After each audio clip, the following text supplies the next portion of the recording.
2024-yil yozda, iyulda Shahzod menga предложение qildi 2 marta. Keyin onalari uyimizga kelib, uydagilar bilan kelishib oq-qo'rar qilishdi va 15-sentyabr 2024-yilga to'yimizni belgilashdi. Bundan keyin iyulning oxirida Shahzod o'zidan o'zi juda ham ko'p kayfiyatsiz yurish boshladi. Juda ham dumkada o'tirardi. Nima bo'ldi, nima muammo deb so'rasam, meni okaxonlarim, akalarim, biznesga pul tikkan odamlar pul talab qilyapti. Qara, to'yga bir oy qolganda dedi. Keyin men aytdim, "Mayli, 5 ta mashinangiz bor, soting bittasini, nima muammo?" dedim. "Jinimisa, men sota olmayman. Bunaqa qimmat mashinalarni faqat variantga berish mumkin" deb aytgan. Tushunarli deganman. O'zi to'yimizga почти bir oy qolgan edi. Shahzod, men uyga kelganman. Kayfiyatsiz adamga totdilar, "Qizim, qachon kelin qo'yini tanlashga borasizlar? To'yga ozgina qoldi, zaksga qachon topshirasizlar? Muncha cho'zilib yuribsizlar." Ada, bilmayman, Shahzod juda kayfiyatsiz yuribdi. Nimaga nima qilgisi kelmayapti. Menimcha to'ya uylangiz ham kelmayapti desam, nima unaqa? Qani chaqirma gaplashaman" deganlar. Keyin 6 avgust 2024-yilda soat 12:30 uyimizga kelgan Shahzod bitta o'zi. Uyga kirgan, ota-onam kutib olgan, zalga kirganmiz. Shahzod ro'paramizda, adam, men, onam o'tiribmiz. Adam aytgan, "Bola, nima muammo bo'lyapti?" desalar, "Sal biznesda muammoim bo'lib qoldi. O'zi 12 kunda, rovna 12 kunda menga pul kelish kerak. Lekin o'sha pulni men cho'zib ketyapti kelishi, 2-3 odam pul talab qilyapti mendan. Bermasam bo'lmaydi, to'yni cho'zamiz" degan. Adam, "Bolam, biz hamma narsani tayyorlab qo'yganmiz, nikaku, voy sharmanda bo'lamiz" dedilar. "Yo'q, xavotir olmang, menga pul beradigan odam bor, Sanjik, real Sanjik o'sha. Beradigan odam bor, faqat uni bitta pravilasi bor ekan, garovga nimadir qo'yish kerak ekan" degan. Yoki biznes, yoki mulk, uy. Keyin adam, "Bo'pti, qo'ying uyingizni" deganlar. "Yo'q, men qo'ya olmayman. Onam bilib qolsalar, obro'yimni to'kib tashlaydilar, hammaga telefon qilarlar, keyin kashi qilib tashlaydilar" dedi. Imенно shu so'zni aytdi, kashi. Keyin adam, to'g'ri, ayol kishilar ham uncha erkak kishilarning muammolarini tushunmaydi. "Mayli, siz ham bizga o'g'ildek bo'lib qoldingiz. Точно 12 kundan keyin bizni garovga qo'ysak qaytaradimiz, va 100%, 1000% dedi. Xo'p dedilar, adam rozi bo'ldilar. 7 avgust 2024-yil soat 3larga yaqin Shahzod menga qo'ng'iroq qilib, Yakkasaroy tumanidagi birinchi notarial idoraga chaqirdi. Men, adam, onam mashinaga o'tirib birga bordik. O'tda Shahzod va Shahzodning o'rtog'i bizani kutib olishdi, kirib-o'rishdi. Orqa stoyanka degani bir og'aynisi Shahzodning ikkinchi mashinasida uni kutib turuvdi. Hasan bilan Begzod degan bola. Keyin biz so'rashdik, 25 minut, 30 minutlardan keyin Sanjik keldi. Yonida охранникimi, shofyorimi o'sha bola bilan. Karimov Sanjar, охранникini bilmayman. Keyin biz umrimizda birinchi marta ko'rib turibmiz, uni salomlashdik, notarius yoniga kirdik. Notarius ham umrimizda birinchi marta ko'rdik, kirdik, bizga qog'oz berdi. Qog'ozga adam qarasalar, kuplu prodaja, bu garovga qo'yilgan u, garovga deb aytishdi. Adam, onam bir-biriga qarab, kuplu prodaja ekan deb Shahzodga qarshi, "Shahzod, qo'yinglar" dedi. "Necha? Garov-ku" dedi. Xo'p dedik, qo'ydik, podpis, tashqariga chiqdik. Karimov Sanjar ota-onamni yoniga kelib, "Kenayi, amaki, xavotir olmanglar, bu faqat garov. Boshqa hech nima emas. Просто menda shunaqa правила. Ради своей безопасности, rus tilida gapiradi-ku, ради своей безопасности я обязан так сделать" degan. Xo'p, adam fotoga tortganlar. Men, adam, onam 10 tomonga ketdik, tekstilni mostdan tepaga chiqib ketdik. Shahzod, Hasan, Sanjar shofyori orqada Begzod отдельно ketishdi. Mirzo Ulug'bek tumanida C1da ofisi bor Sanjari. O'sha yerga ketishdi. Pul olgani, Sanjar pul berish kerak edi, garovga qo'ygan uyimizga. Keyin 3-4 soat Shahzod bilan gaplashmadik. 6:30-7ga yaqin Shahzod menga telefon qildi. Telefon qilib, "Bo'ldi, men pul oldim. Qancha pul berdi? Yesi sekret" dedi. Men dash so'ramaganman qancha bergan. "Qara, garovga qo'yganingiz uchun 150 ming dollar berdi menga, uyingiz uchun" dedi. "Lekin bu pul menga kam" dedim. "Yana pul so'rasam, bo'pti, garovga nima qo'yasan" dedi menga Sanjar. "Ikkita BMW'ni qo'yaman" debdi Shahzod. Shahzodning gap bo'yicha. Ikkita BMW'sini qo'ygan, faqat raspiska yozib berasan, shaxs tasdiqlovchi ID kartani qoldirasan debdi. Xo'p debdi Shahzod, raspiska yozib bergan, 70 mingni 90 ming qilib qaytaraman deb yozgan. Foizmi? Shunaqa. Xo'p, Shahzodning qo'liga pasportini olib qo'ygan, bo'ldi, ikkita mashinasini qoldirishgan, anu Bekzod degan o'rtog'idan ham mashinani olib qo'yishgan. Shahzodning mashinasi yo'q, lekin pulni borib berib yuborish kerak edi. Prime time'ga yetmasdan, Rossiyning gostinitsaga yetmasdan, Shahzod Hasan Kia mashinaga o'tirib, Sanjikka shofir bu Sanjar edi bergan. Sanjarning mashinasi, shofirning mashinasiga o'tirib, borib Ibrohim degan bolaning qo'liga pul berib yuborishgan. Qarz bo'lgan ekan Shahzod unga. Bizani uyga pul o'sha qo'shganlar. Berib yuborishdan keyin bo'ldi. Shahzod bilan gaplashdik, "Все хорошо, не переживай" dedi. 2024-yil 16-avgust juma kuni edi. Ertalab telefon qilib, jumadan keyin seni olib ketaman. Uni orasida biz уже zagsga qog'oz topshirib qo'ydik. Seni olib ketaman, jumadan keyin Pavracham poedem dedi. Xo'p dedim. Kutib o'tiraman, qo'ng'iroq qilmayapti. Keyin Hasan telefon qilib, "Jamila opa, menimcha Shahzod aka qochdilar" dedi. "Voy, qayerga qochadi" dedim. Bitta telefon qilsam, na kazaxskam ochib beryapti-da o'sha telefon. Haligacha yaxshi gumonda bo'laman, balki mashinasiga qanaqadir zapchast kerakdir deb o'ylab o'tiribman. Malika ishlaydigan ikkita bola telefon qildi. "Qani Shahzod" deyapti. "Bilmayman men" deyapman. "Qayerdan bilmaysan? Как deyapti. 2-3 soatdan keyin bitta yosh kattaroq kishi telefon qilib, "Qani Shahzod" deyapti. "Men bilmayman. To'g'risi bilmayman, sen qayerdan bilmaysan? Sizlar birsizlar. Bir oydan keyin to'y, nimani bilmaysan sen" degan menga. Shu bilan ertalabgacha zonokli bo'lib chiqqanda, keyin Shahzodning oilari ham telefon qilib o'g'lim qayerda deganlar, chunki bular ham bilmay qolganlar qayerga ketganini. Keyin уже ertasi kuni men ularning uyiga bordim. Feruza opaning oilalarini uyiga bordik. Ular ham xavotir olib o'tirganlar, o'g'lim qayerda deb. Adashmasam bezvesti propavshi qilib 02 ga berganlar. Keyin voskreseniya kuni Shahzod aloqaga chiqdi. Telegramdan yozdi. Men bilolmadim, что уже Qozog'istonda etmagan qayerdaligini.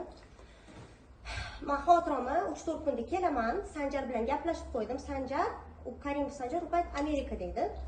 Xotirama men kelaman, u keladi, unga pul berib yuborishadi. Menga bir ikkita odam pul berib yuborish kerak edi, viloyatga chiqib ketdim degan. Xo'p deyapman.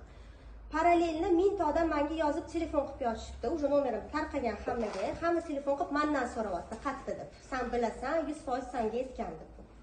Qanaqadir mashinalar to'g'risida gapirishdi, telefonlar, nimadir shunaqa narsalar. Keyin vaqt o'tibdi, meni opacham bilan adam Shahzodning uyiga borishgan, so'rashgan. Qanday keyin Shahzodning onasi bilan gaplashgan, men bo'lmaganman u yerda. Gaplashgan, shundan keyin Shahzod bilmayman onalari nima deganlar, lekin juda qattiq urushib ketganmiz biz. Juda ko'p so'kib tashagan. Sizlar meni aferist deb o'ylayotgan bo'lsanglar, unda birinchi bo'lib piramidani sizlarning uyingizdan boshlayman. Qayerga xohlasang yoz. Chort deb chortniga tiqib перепискani udalik qilib yuborgan. Голосовойlar bor, skrinshotlar bor. O'zi 44 ta skrinshot, lekin nimagadir delada bitta skrinshot, ikkita faqat turibdi. Вот. Keyin mana shunaqa yozgandan keyin men уже bildim, bo'ldi bu bola полностью Nadejda o'ldi. Sanjar Amerikadan uchib keldi. Yozdik, aloqaga chiqmadi. Rossiyaliklar aloqaga chiqing, iltimos, chiqmadilar, krutoy kishi. Keyin yana vaqt o'tibdi, Toshkentga keldi. Bir общий tanish meni opacham bilan onamni uni ofisiga olib borishdi. Olib borishgandan keyin bu krutoy kishiga telefon bilan kirish mumkin emas ekan, xuddi sudga kirishdan telefon olib qo'yishadi-ku, u ham xuddi shunaqa telefonlarni yig'ib olib, onam aytadiki, notariusning qo'li ko'ksida bo'lib kutib olgan odam ensasini qottirib, "Cho, kada освободите дом" degan. Onam, "Как мы освободим? Это же залог, bu garoku" deganlar. "Qanaqa biz bo'shatamiz?" desa, "Не мои проблемы. Shahzod сказал, что он не вернет дом" degan. "Как так?" deyaptilar. "Mana kuyovinglar yuribdi" deb Dubayda yurganini video messenjini ko'rsatgan. "Mazza qilib yuribdi" deb. "Voy bolam, topdingizmi?" deganlar onam. "Ayt, so'rang, nima qilar ekan?" desa, "Yo'q, endi shu puli yo'q, bermas ekan." Paka dedi. 27-avgustda opacham bilan onam uyiga borishgan kuni. Keyin onam xafa bo'lib переживать qilyaptilar. Keyin mamlaqa уже Sanjar mamlaqa narsaga o'tib oldi. Men ularning uyini sotib olganman. Как будто бы meni adam unga sotganlar, adamga pul bergan. Keyin Yakkasaroy tumanidagi Rovodagi biz ariza yozganmiz. Mana shunaqa bu narsa bo'ldi deb. 1,5 oy biz yalinganmiz. Iltimos kamerani ochinglar. Notarius kamerasini ochinglar. Bizni pul qo'limizga olmaganmiz. iltimos orqadagi stoyankani kamerasini ochinglar, bizni ko'ringlar, bizni bitta o'zimiz bo'lmaganmiz, чтоб keyinchalik bularni понятное дело aytishadi, pul продажа bo'lganda. Ochishmagan, bir tiyinga olishmagan. Telefon qilsa trubkani ko'tarmasdi Yakkasaroy tergovchilari.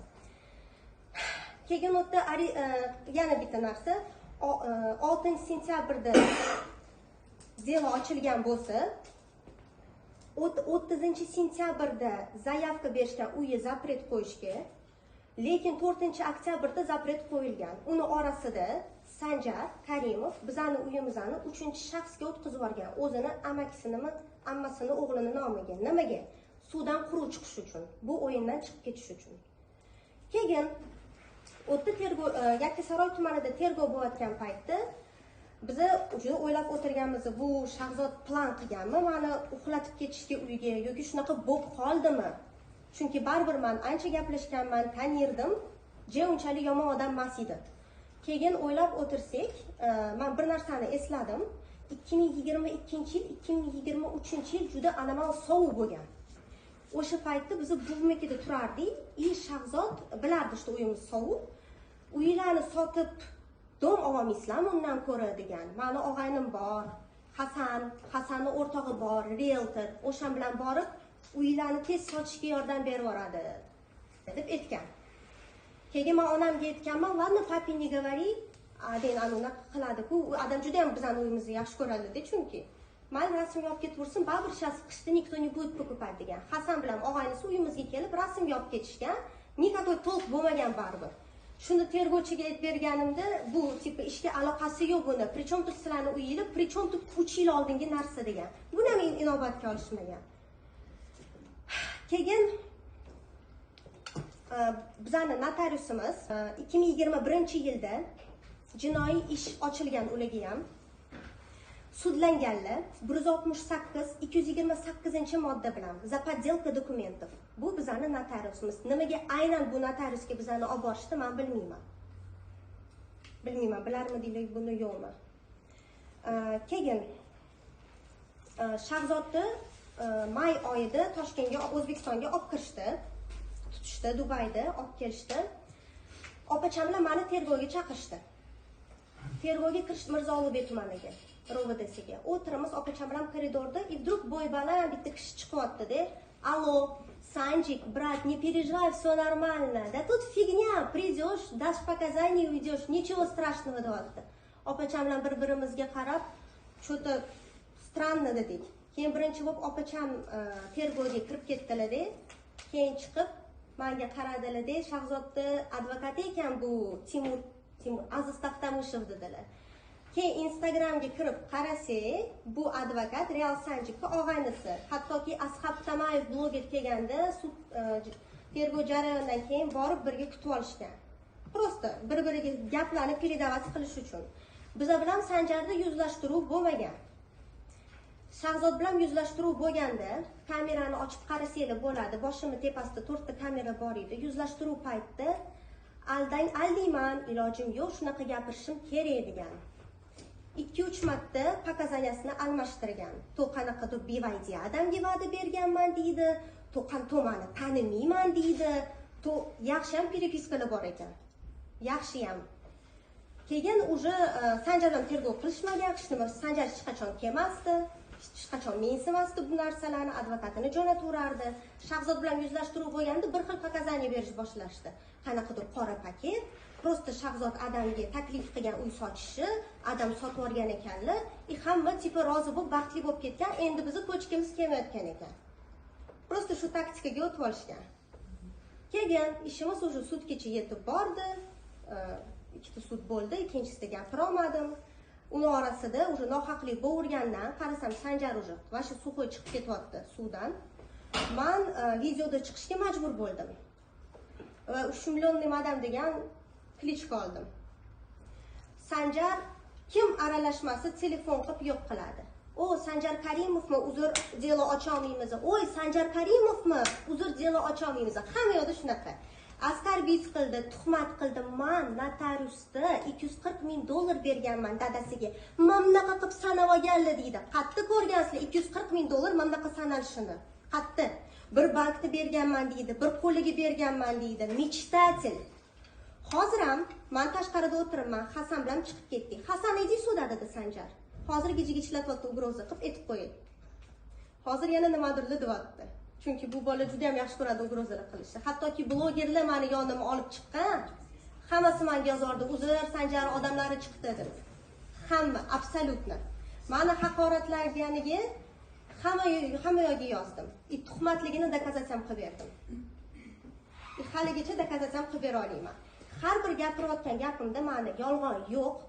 Men talab qilaman, ishonmayotgan bo'lsanglar, detektor lji, sud-med ekspertiza va hamma narsa nima bo'lsa, hammasiga o'tirishga, javob berishga tayyorman.